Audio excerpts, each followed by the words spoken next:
as final touches are put on Ramaphosa's inauguration, the ANC maintains that the door is open for those wanting to join the government of national unity. Let's speak about this now. And in studio with me is ANC national spokesperson Mahlengi Bhengu-Motsiri. Mahlengi, good evening to you, and thank you for your time. Good evening, and thank you for having us. It's good to have you here. I want to start with the yet another addition to the GNU PAC.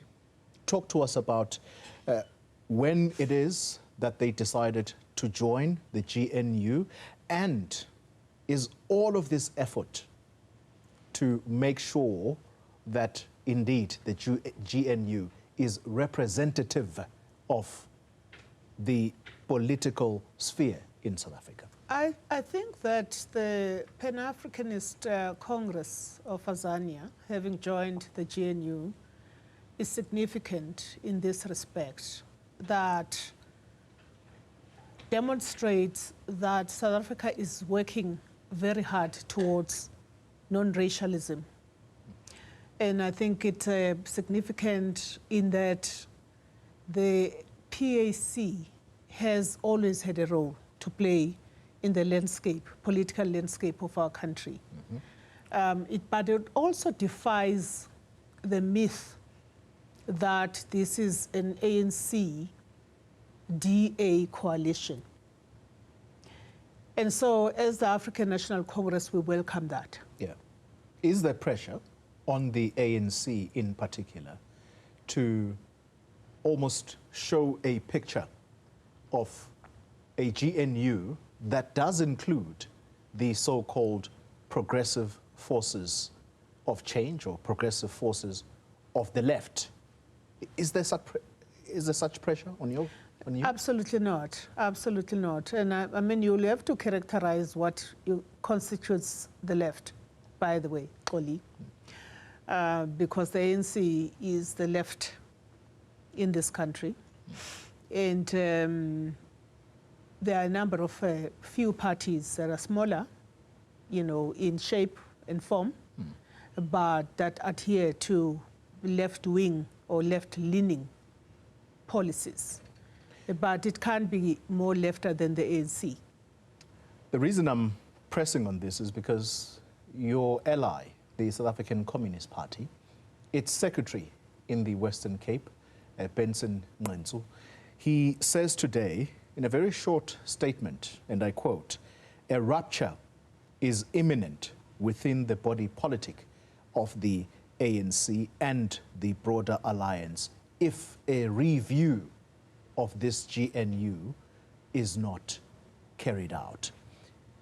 I'm asking once again, is he wrong to characterize this GNU as not being really representative? What seems to be the challenge for ANC allies in particular to accepting this GNU?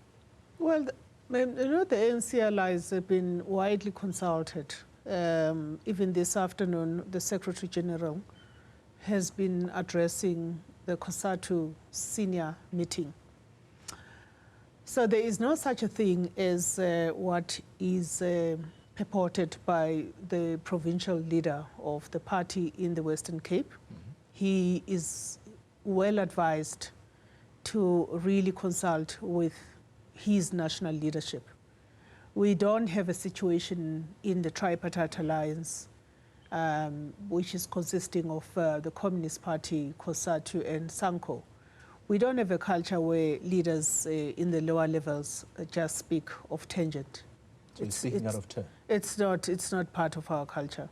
It's not part of our culture, especially when you occupy a leadership role, which is supposed to, whatever you articulate must be guided by what is the line. Yeah. Yeah, so I am not at liberty to respond directly to what he's saying. I can only just refer him to his own leaders. I suppose then that goes without saying that the ANC will likely, through you, dismiss any suggestion that there are senior leaders who purportedly may have sent resignation letters because of this cooperation, in particular with the Democratic Alliance? You know, I'm literally waiting to see and maybe to have a sight of these resignations that are, are being reported about in mainstream media. We will be well advised to get that or be favored with that because there is not going to be any mass exodus. That much I can assure you, Xoli. Okay. Our members are debating, as they should. The culture in the ANC is the culture of internal democracy. When it spills out into the media space, it tends to be misinterpreted. But the ANC has a very robust culture of internal democracy. Yeah. You can go to 20 or 100 WhatsApp groups of the ANC now. The debates are raging. And that is the culture in the ANC. It doesn't mean that we are imploding. So if there are any resignations that you guys have got sight of, please favor us with those. Okay. No mass exodus, I think. Absolutely, no mass exodus. That we are going to have to indeed take on board. Let's talk about the Democratic Alliance. It says it will not vote to impeach a president they helped get into office. Do you welcome those comments from the DA? We don't. We don't. Why? The president was going to get into office anyway, with or without the Democratic Alliance, unless somebody gives us evidence to the contrary. And I don't want to speak out of 10 on this matter because, as you know, we are negotiating partners at this point in time. But to suggest that President-elect Cyril Ramaphosa would not have made it to union buildings in Mahlengi because the DA supported, has voted with the ANC. I struggle with that kind of narrative. But we are now at a very sensitive stage in our negotiations. I'm certain that when we articulate our view, it will be a view that says that the ANC got the largest vote share than any other party. I suppose the point is that, and I'm sorry to cut in, the point is that will the ANC expect the Democratic Alliance to be in the corner of President Ramaphosa if and when, and I stress those words, if and when the Phala matter is revived in Parliament? Well, the Phala matter has gone through various law enforcement and judicial processes. That's the first point. So if there's any revival, I don't know what that revival is at this point in time. But should it be revived, the rule of law must prevail. And I think the president has been the first to say exactly that. In fact, at some point he will say, I would even be prepared to resign. And, and I don't even think that it's a matter that we are concerned with at this point. We are concerned with the fact that the president has received 83% support in Parliament when he was voted in as president. We're positively concerned about the fact that the president has received from 54% in 2019, according to the Trust survey, and that has moved to a whopping 74% trust levels on President Cyril Ramaphosa. So, we are really focused on that. In other words, even opposition parties believe this is a guy that is going to steer the ship and get South Africa working and accelerate service delivery.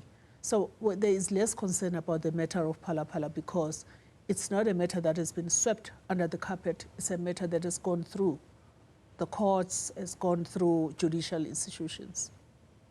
So let's speak about the cabinet then of this guy who has this massive approval ratings, as you put it. Should South Africans expect a smaller cabinet given what was said back in 2019? Or might we see a much more expanded executive given the number of GNU members? Well, let me start with your last point that you made, said the guy that has got approval ratings, as I put it. I'm simply just using data from research that is publicly acknowledged that President Ramaphosa is the leader that has actually gotten the most public approval in the last while. Anyway, moving on.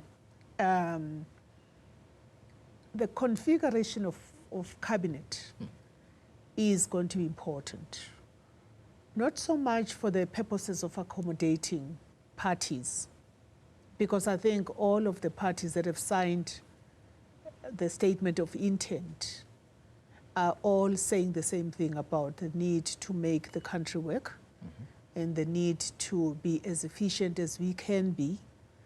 And so I can't be in the mind of the president at this point in time. I can imagine he's weighing a number of options. But I've got to...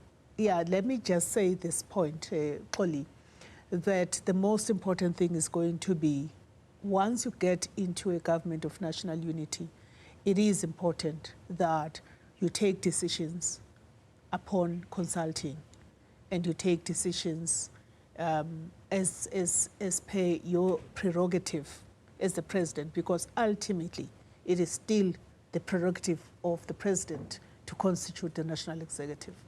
However, I want to make use of the word you've just mentioned there, the reconfiguration of the executive. What does that mean? What will it mean in practice when the president does announce? Well, it has always been part of the policy package, including within the ANC, that we need to look at how we configure the state and government in particular. And in this case, we're talking about government. And part of that configuration is to make sure that the government is efficient and is effective. So the word reconfiguration is not so much about whether you have a Minister of Basic Education and Ministry of Higher Education separate or not. Those are the modalities.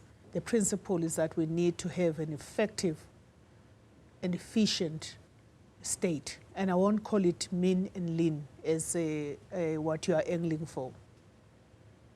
Because you're now moving away from the smaller in size? Or Well, has that never been we've there? never said mean and lean. Because the notion of mean and lean sometimes is devoid of proper analysis and conceptual clarity about how do you fashion government that serves the people of South Africa, that helps with the redress and the transformation journey. Lean and mean maybe will work in would not even work in the Western Cape, given the spatial disparities in that province, the inequalities in that province. But that's their language. Okay. But that's not the ANC language. A little faster now. Let's wrap it up. How soon will the president announce his cabinet? Well, I'm not at liberty to do so. I think we can ask that question from the DG in the presidency, Pindi Baleni. We're going into the inauguration tomorrow. We know that the president very soon will be pronouncing, but it is really not my domain to make that kind of a pronouncement. I want to talk about the crime-fighting effort in KZN. The newly elected premier there today, who was sworn in today, Tamintuli, moving the community safety portfolio To his office. To his office. What do you read into that? Well, we would obviously have to get an understanding from our colleagues in KZN. We have a working relationship with the Inkatha Freedom Party now. And I wouldn't want to second guess what this gesture means. Yeah. Until we get all the facts, and then we can have a view, an informed view. So that's all I'm willing to say for now. But I am going to push as to whether or not the ANC has been taken into confidence about such a large deployment of the South African Police Service into that province. What is it that appears to be very risky about KZN right now? Yes, no, the ANC has been taken into confidence. We still have, deployees in that portfolio nationally. And it's occasioned by the need to be preemptive about any possible, fallouts arising out of the fact that the ANC went to South Africa and to all the political parties represented in the national legislature and in the provincial legislatures, and extended the olive branch to say, please be part of the government of national unity. We invite you to do so. There are parties that, of course, elected not to be. And we've seen a number of scenes outside of the KZN legislature that are reminiscent of a semblance of instability. It would seem to me, well, I'm a civilian, I'm not an intelligence operative, but it would seem to some of us that it is important for the police to be on the alert. Let's put it plainly.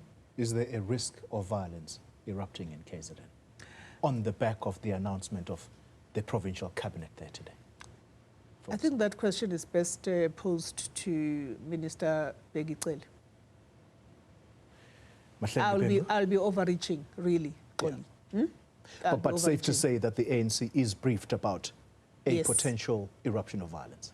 No, safe to say that the ANC is aware of a possible escalation of violence, given the fact that we've seen, what happened today and the other day. But I think that question must be best. We don't want to be fanning the flames of violence through our statements. So I'm very cautious about this response that I'm giving to you. And I thank you for taking us into confidence about that. Thank you. Thank you very much for your time. Mahlengi Bhengu-Motsiri is the national spokesperson of the African National Congress.